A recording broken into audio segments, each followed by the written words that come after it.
commence là? Oui. Ok. Alors, tu veux que je te montre? Oui. Alors, j'ai la passion des bouquins d'Éric Orsena, ça fait très longtemps que je le connais. Il a écrit beaucoup de bouquins sur la langue française, donc je m'en servais quand j'enseignais le français. Et il a écrit aussi beaucoup de romans. Récemment, je pense que celui-là, il est sorti, Voyage au pays du coton.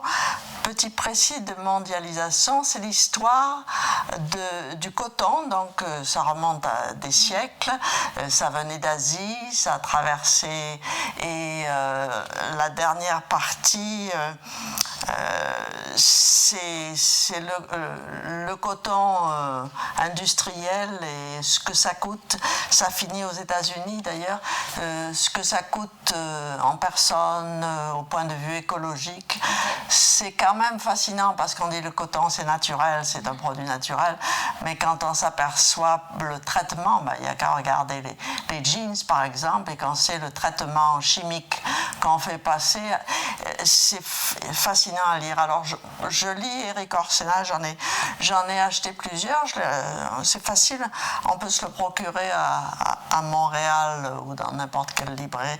Moi j'achète chez Archambault, mais Chapters ils l'ont aussi en français. Donc je recommande Éric Orsena. Ça s'appelle Nous, l'Europe, le banquet des peuples, et c'est écrit par Laurent Godet qui a eu le prix Goncourt en 2004 pour Le Soleil d'Escorta, où il parlait des réfugiés qui s'étaient échoués en Sardaigne, en Sicile, dans la Méditerranée. Comment c'était un bouquin qui a eu le prix Goncourt, donc que vous connaissez peut-être. Celui-là, c'est sur l'Europe. Alors, quand on est français, quand on vient de France ou d'Europe, on se pose des tas de questions. C'est écrit un petit peu comme des poèmes. C'est le genre de livre que je l'ai lu d'un coup, puis je le relis par petits morceaux. Je le conseille. C'est vraiment, si ça vous intéresse, c'est quoi l'Europe? Parce que ça évolue beaucoup. On en parle beaucoup en ce moment. Alors je pense. C'est assez facile à lire, c'est ça? Oui, c'est ça. Et puis j'ai une passion, quand je suis arrivée au Canada, je ne connaissais rien du tout sur les Canadiens, sur les autochtones, et un des premiers livres que j'ai lus, c'était par un auteur québécois, Bernard Assiniwi. Et j'ai retrouvé celui-là, il a été republié parce que là je remonte, je suis venue en 64 et les premières années je lisais à partir de la bibliothèque de l'Université Memorial parce que c'est le seul endroit où il y avait des livres en français.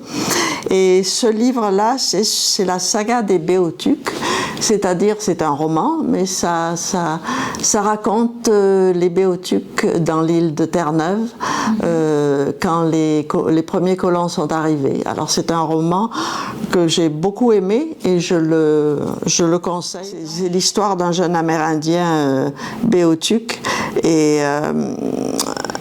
en fait comment ils vivaient, puis ils étaient repoussés, ils vivaient surtout au bord des côtes. En hiver, ils allaient à l'intérieur, et puis quand les colons sont arrivés, vous le savez, ils ont été repoussés.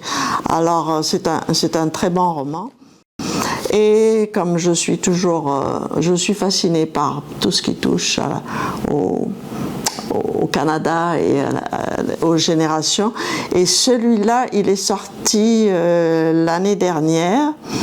Il s'appelle De pierre et d'os par une auteure Bérangère Cornu qui est française. Et c'est l'histoire d'une famille